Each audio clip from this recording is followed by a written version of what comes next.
Chapter करेंगे, cover करेंगे, ठीक है। तो शुरू करते हैं कल्पेबल होमिसाइड से।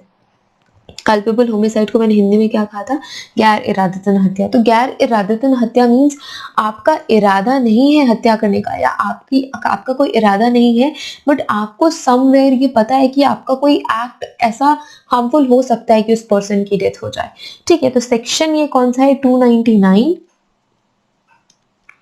ये सेक्शन है 299 आईपीसी का, सेक्शन है 299 आईपीसी कल्पेबल होमिसाइड, ठीक है। कल्पेबल होमिसाइड, तो कल्पेबल होमिसाइड क्या है, कब हम किसी क्राइम को कल्पेबल होमिसाइड कहेंगे, हम देखते हैं।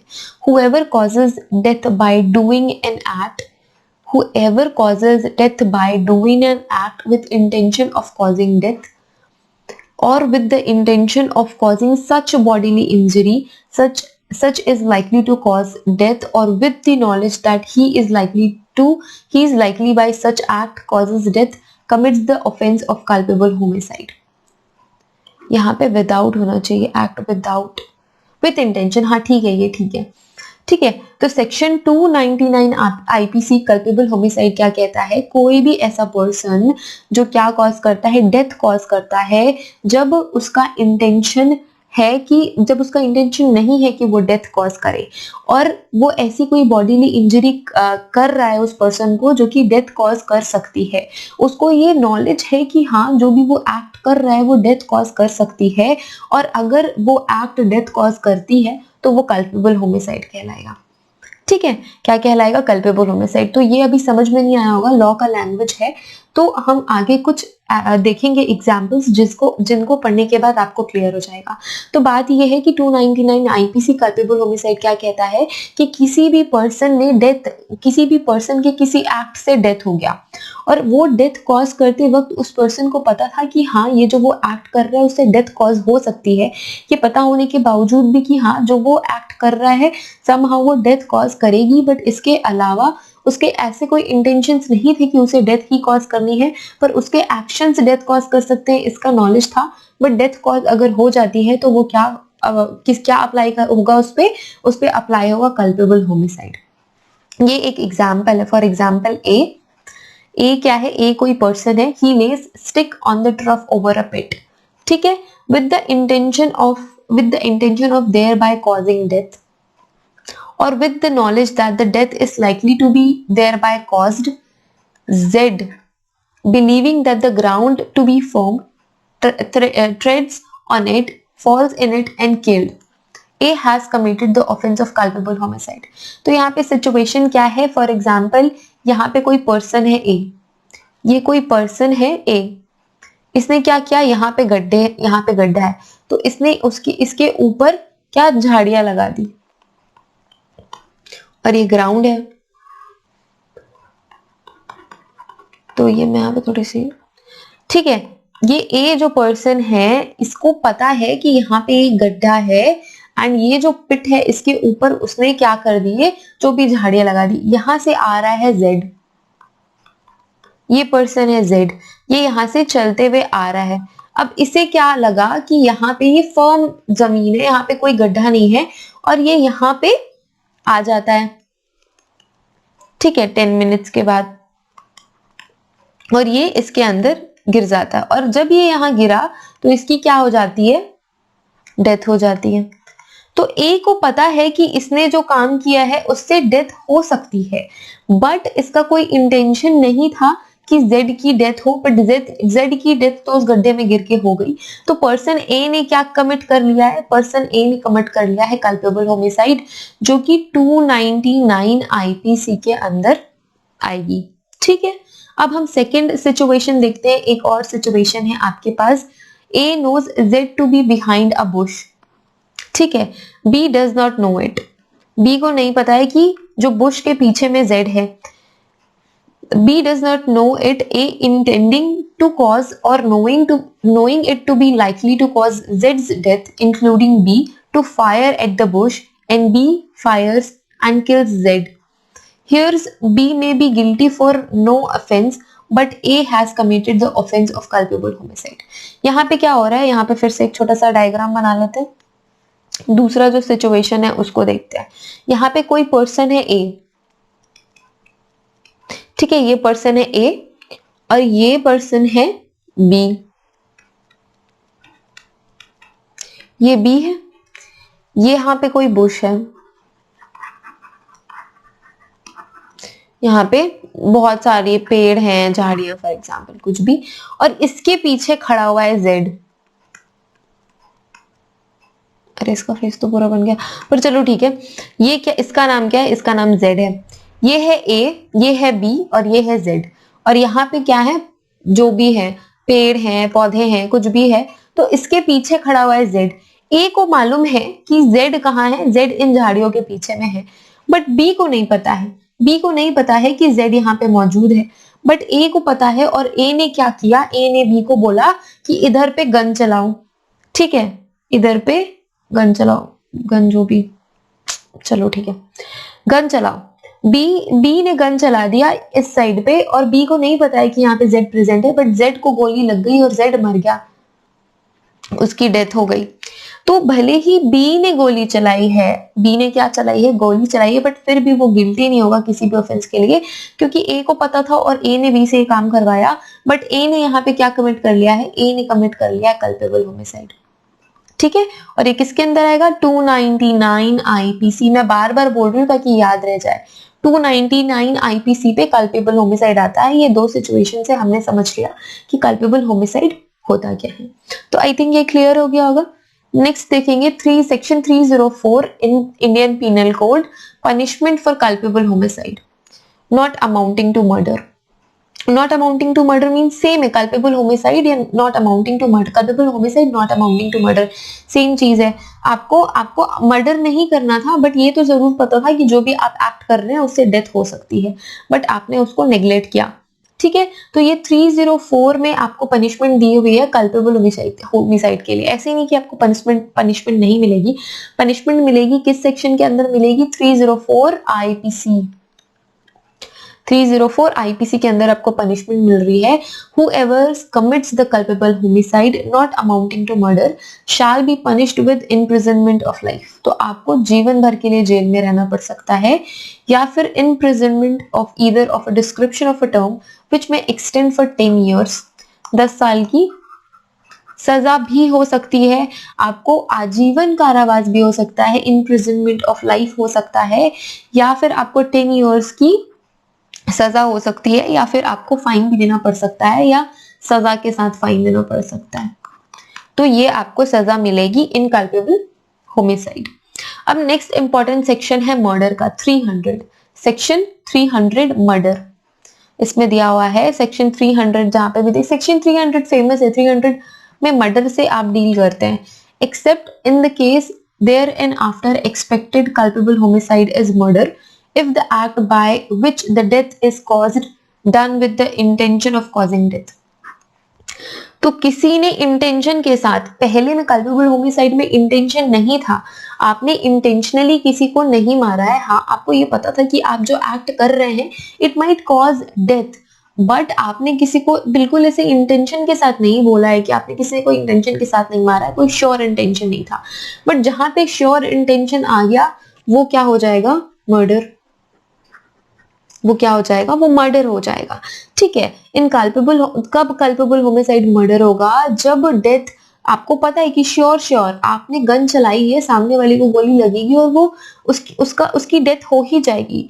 आपने उसी इंटेंशन के साथ गोली चलाई है, गलती से गोली नहीं चली है, आपने किसी का मर्डर करने के इंटेंशन से ही गोली चलाई है, और वो क्या कहलाएगा, मर्डर कहलाएगा, ठीक है।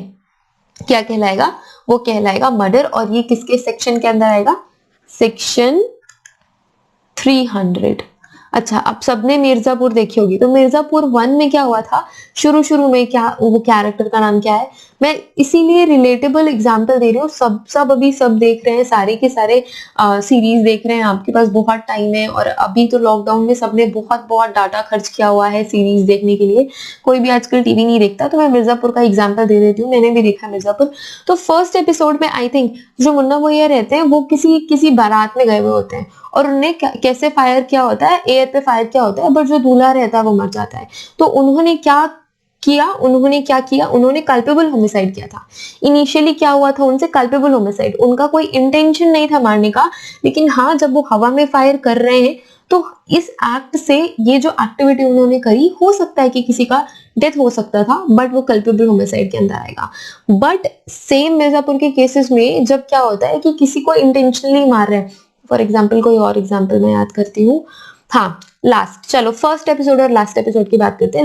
लास्ट एपिसोड में जो दो कैरेक्टर रहते हैं ना जिनसे वो नफरत करते हैं, उन कैरेक्टर्स का नाम, ठीक है, गुड्डू बबलू, तो उनमें से एक कैरेक्टर को उन्होंने जब इंटेंशनली उन पे फायर किया था, तब उन्होंने क्या किया, 300 मर्डर का उन पे चार्ज लगेगा, 300 पे आएगा मर्डर का चार्ज लगेगा, क्योंकि उन्होंने इंटेंशनली गोली चलाई थी। उनको पता था गोली चलाने से मर्डर होगा और वो चाहते थे कि सामने वाला बंदा मर जाए, तब वो क्या होगा, सेक्शन 300 के अंदर आएगा। तो कल्पेबल होमिसाइड समझ में आ गया, मर्डर समझ में आ गया।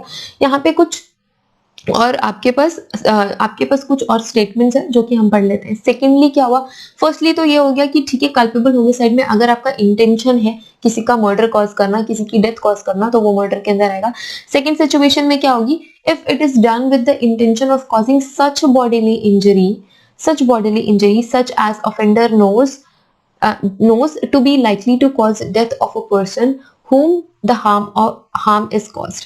तो अगर कोई ऐसी बॉडीली इंजरी आप कॉज कर रहे हैं, इसीलिए आप कोई बॉडीली इंजरी कॉज कर रहे हैं कि उस पर्सन की डेथ हो जाए, ठीक है, आप कोई ऐसी हेवी बॉडी इंजरी कॉज कर रहे हैं जिससे अगले पर्सन की डेथ हो जाए, तो भी वो मर्डर के अंदर आएगा, बॉडीली इंजरी के अंदर आएगा। Thirdly, if it is done with the intention of causing bodily injury to any person and the body injury intended to be inflicted is sufficient in order to cause course of nature of causes of death। ठीक है, आप जो भी injury inflict कर रहे हैं, कोई ऐसी इंजरी इन्फ्लिक्ट कर रहे हैं जो कि आपको पता है कि इतनी सफिशिएंट होनी चाहिए वो इंजरी की डेथ कॉज हो जाए। फॉर एग्जाम्पल, अगर किसी का आपने एक्सीडेंट कराया या किसी पर्सन ने किसी का एक्सीडेंट कराया, तो वो ऐसा एक्सीडेंट कराएगा कि वो इतना सफिशिएंट हो कि जो भी वो पर्सन जिसके साथ एक्सीडेंट होना है उसको डेथ हो जाएगी, तब ये भी मर्डर के अंदर आएगा। ठीक है, तो 3 यहाँ पे हमने बातें कर ली। फोर्थ क्या है, फोर्थली क्या होगा, if the person committing the act knows that it is so immediately dangerous that it must in all probability causing death or such bodily injuries as in likely to cause death, and commits such an act without any excuse for incurring the risk of causing death, such injuries are first said। तो ये injuries भी क्या कहलाएंगी, ये injuries भी murder के अंदर आएंगी, ये इंजरीज भी किसके अंदर आएगी, मर्डर के अंदर आएगी। फॉर एग्जाम्पल, यहाँ पे एग्जाम्पल है, A shoots Z with intention of killing him, Z dies in consequence, A is committing, he commits murder, he committed murder। तो A ने Z पे गोली चला दी, और वो इसीलिए गोली चलाई क्योंकि Z को मारना चाहता था। अब Z को इतनी इंजरी हो गई है कि वो गोली की वजह से वो मर गया, तो A ने क्या कमिट कर लिया, A ने कमिट किया है मर्डर। ठीक है, सिंपल। यहाँ पे B एक और सिचुएशन है, B में क्या, बी सेक्शन है आपका, बी सेक्शन में नहीं बोलना चाहिए सेक्शन, क्योंकि हम सेक्शन ही पढ़ रहे हैं। बी आपका एग्जाम्पल, बी एग्जाम्पल में क्या कह रहा है, ए कोई पर्सन है, knowing that Z is labouring under such a disease that a blow is likely to cause his death. A को पता है कि जेड इतना ज्यादा बीमार है या उसको कोई बीमारी है कि अगर आप एक घूसा भी मारेंगे तो उसको डेथ हो जाएगी। Strikes him with the intention of causing body injury, पर फिर भी उसने एक मुक्का मार दिया या कोई ऐसे वेपन से मारा, किसी डंडे से मार दिया, उसको पता है कि उसकी तबीयत बहुत ज्यादा खराब है या उसको कोई बीमारी है कि थोड़ा सा भी मार खाने के बाद जेड की डेथ हो जाएगी।